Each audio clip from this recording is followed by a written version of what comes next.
नमस्कार, AB star news देख रहे हैं आप और आपका राज्य आपकी खबरें लेकर हाजिर हूं मैं आपके साथ सोहन सिंह। लोकसभा चुनाव की तारीखों का ऐलान हो चुका है और सभी पार्टियां अपनी अपनी जीत का दावा कर रही हैं। इस बीच लोकसभा चुनाव से पहले कांग्रेस ने बड़ा दांव खेला है। कांग्रेस ने 5 गारंटी की घोषणा की है, जिसके तहत कांग्रेस ने गरीब महिलाओं को सालाना 1 लाख देने का दावा किया है, जिसके तहत महिलाओं को हर महीने 8,333 रुपए दिए जाएंगे। इसके अलावा 30 लाख नौकरी की गारंटी और पेपर लीक से मुक्ति दिलाने का भी कांग्रेस ने वादा किया है। और उनकी मांग को, उनकी भावनाओं का ख्याल रखते हुए ही यह घोषणा पत्र तैयार किया गया है और उसी घोषणा पत्र के तहत जो लोकसभा चुनाव की तारीखों के ऐलान के बाद गहमा गहमी तेज हो गई है। एक और सभी पार्टियां अपनी अपनी जीत का दावा कर रही हैं, वहीं दूसरी ओर आरोप प्रत्यारोप का सिलसिला भी शुरू हो चुका है।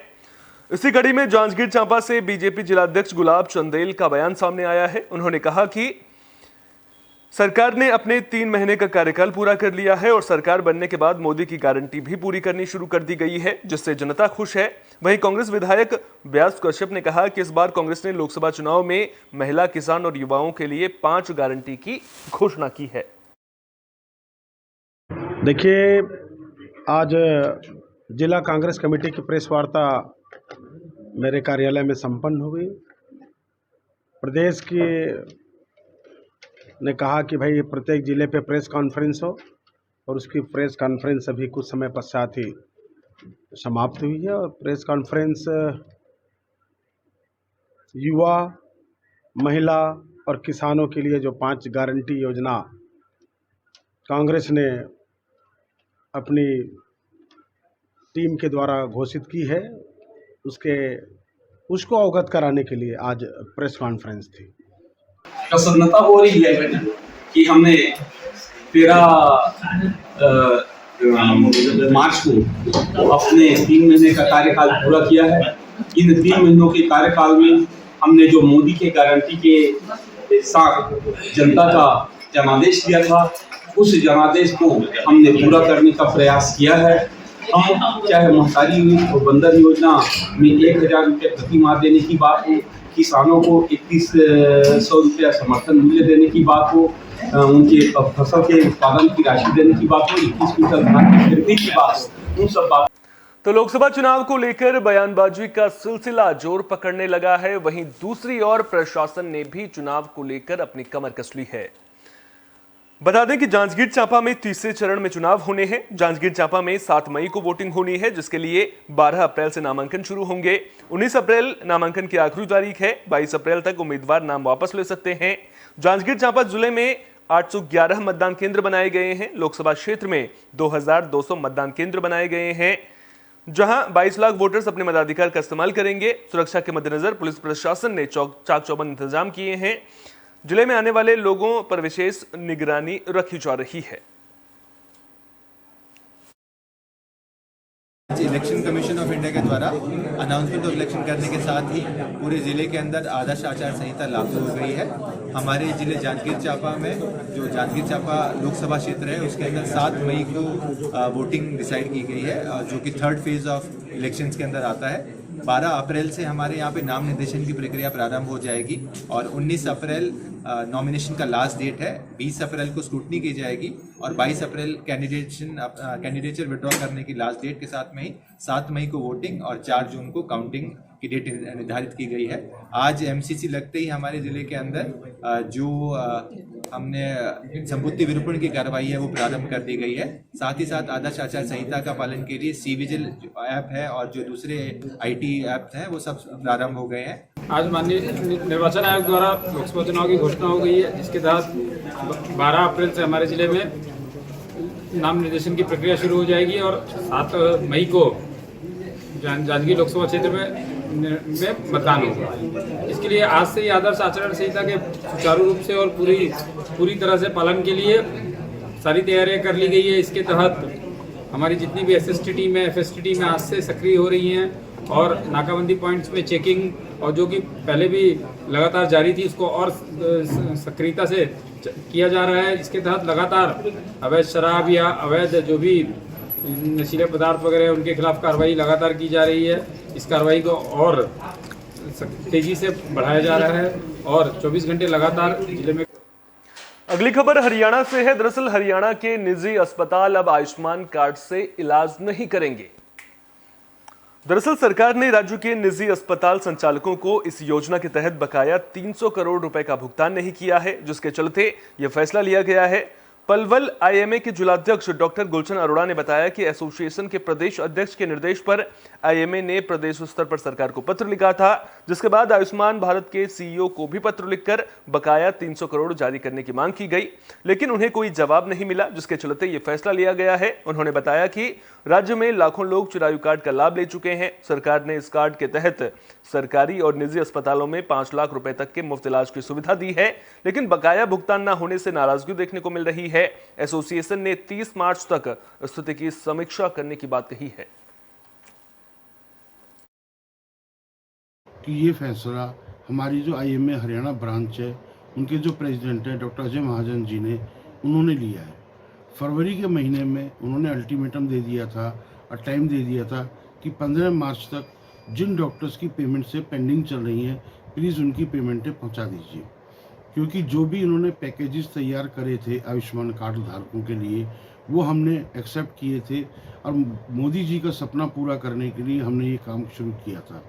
इसमें पैकेजेस के रेट इतने कम थे कि फिर भी हमने उसको एक्सेप्ट किया कि कोई बात नहीं, धर्मार्थ का काम है। हम ये सोच के काम कर रहे थे कि धर्म के काम में हमारे को भी कुछ सहयोग करने की अपील की गई है, तो हम जरूर करेंगे। इसमें पलवल के 12 हॉस्पिटल्स थे जिन्होंने आयुष्मान के कार्ड के ट्रीटमेंट कर रहे थे, लेकिन उसमें प्रॉब्लम्स ये आ रही थी कि हमारे को एक तो पेमेंट 3-3, 4-4 महीने में नहीं मिल रही थी और पेमेंटों में डिडक्शन बहुत थी। जैसे 25,000 का बिल है तो कभी 1700 भेज रहे हैं, कभी 1800 भेज रहे हैं। पहले ही नॉर्मल चार्जेस में इतने कम पैकेजेस में हम काम कर रहे हैं, उसके बाद में भी हमारे पैसे काट दिए जाएं तो हम उन सेवाओं। तो इंडियन मेडिकल एसोसिएशन हरियाणा ने यह बड़ी घोषणा कर दी है। राज्य में आयुष्मान कार्ड धारकों और चिरायु कार्ड धारकों को बड़ा झटका दिया है। पूरे हरियाणा में आईएमए हरियाणा के आह्वान पर आयुष्मान अनुबंधित अस्पताल आयुष्मान और चिरायु कार्ड के लिए काम नहीं करेंगे। ऑर्थोपेडिक सर्जन सुरेश अरोड़ा के अनुसार हरियाणा के अस्पतालों का 200 करोड़ से ज्यादा का बकाया नहीं दिया गया है, जिसके चलते वे अब आयुष्मान कार्ड और चिरायु योजना के तहत इलाज करने में असमर्थ हैं। वहीं डॉक्टर ने बताया कि हरियाणा आईएमए ने सरकार को जारी पत्र में लिखा है कि पहले भी समस्या को लेकर सरकार को बताया गया है, लेकिन सरकार की ओर से कोई कदम नहीं उठाया गया। सरकार का ये रवैया आयुष्मान के पैनल वाले हरियाणा के अस्पतालों में असंतोष पैदा कर रहा है। फरीदाबाद के सूर्य ऑर्थोपेडिक ट्रामा सेंटर के संचालक डॉक्टर सुरेश अरोड़ा और अक्षोम हॉस्पिटल के general physician doctor Sumit Sharma ने कहा कि पिछले 1-1.5 साल से सरकार के साथ हमारी कई तरह की समस्या चल रही है, जिसकी वजह से इस योजना को निजी अस्पतालों में बंद कर दिया गया है। देखो, ये पिछले काफ़ी समय से, पिछले 1 साल से कुछ समस्याएं हमारी जो सरकार के साथ चल रही थी आयुष्मान भारत के तहत, उस कारणवश हमने उसको बंद किया है। पहला कारण है कि बहुत ही ज़्यादा डिडक्शन, मतलब अगर हम कोई सर्जरी 20-22 हज़ार रुपये में करते हैं तो उसमें काफ़ी ज़्यादा डिडक्शन अप्रूवल के बाद आ जाती हैं। एक तो बहुत बड़ी प्रॉब्लम है। दूसरा, हमारे जो पैकेज हैं पिछले 6 साल से वो रिन्यू नहीं किए गए हैं, जबकि दूसरे स्टेट्स में आयुष्मान भारत के पैकेजों को रिन्यू किया गया है, उसमें काफ़ी अच्छे पैकेज दिए गए हैं, जबकि हरियाणा में ये पिछले 6 साल से नहीं। जांजगीर चांपा से हैरान करने वाली खबर सामने आ रही है। दरअसल एक मंदिर को चोरों ने 5वीं बार निशाना बनाया है।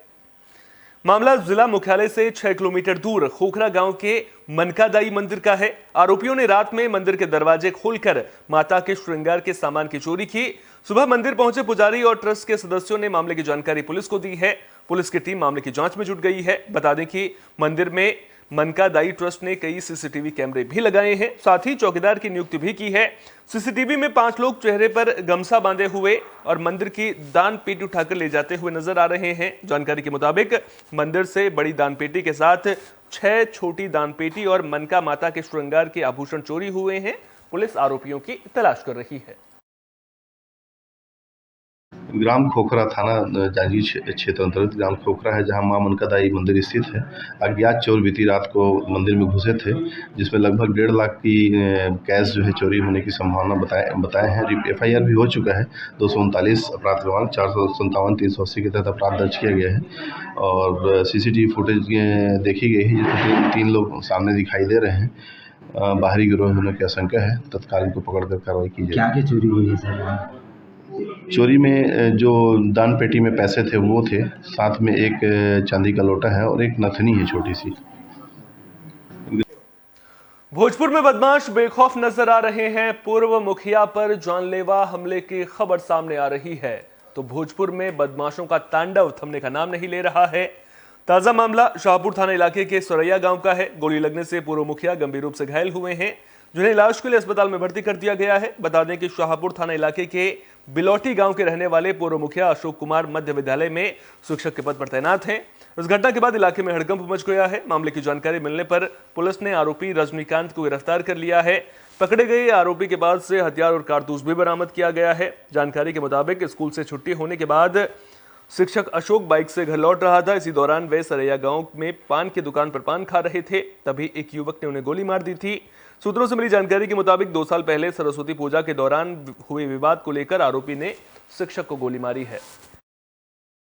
गोली चला रहा था, एक लड़का आया, हम वहाँ पर खड़े थे पान की दुकान पर और एक टीचर थे, आया तुरंत हम ही को टारगेट करके मारा, गोली गाली देने लगा। हम अचंभित रह गए, गोली मारा तो हमको नहीं है साथ वो गोली मारा, तो दूसरा का गोली मारा तो हम लुका छुप गए, जाकर तो उधर दौड़ने लगे, गुंडी के पीछे चल गए, तब तक 3 फायर कर दिया हमें पर। बिलौटी के पूर्व मुखिया अभी तक का अभी टीचर हैं, उनके कमर के पिछले हिस्से में गोली लगी थी, गोली निकाल दिया गया है। ब्लीडिंग वगैरह 4 जगह डैमेज किया था, पार्ट सब रिपेयर हो गया है, ब्लीडिंग सिक्योर है, BP पल्स सब नॉर्मल है। गोली लगी तो कहाँ जाकर फंसी? दाहिने तरफ कमर के निचले हिस्से में लगी है, जो बाएं तरफ आ रही थी। अच्छा, जांग में कि कमर में? जी कमर के नीचे।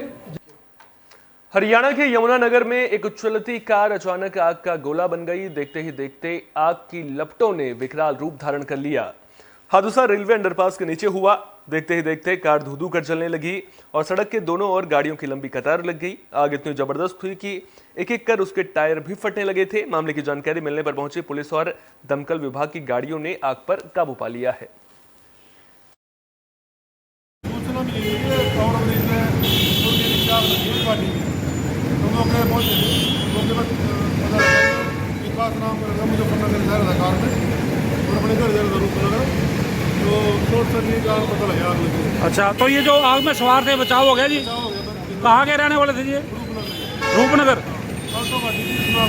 कितने लोग थे जी? 3 बंदे।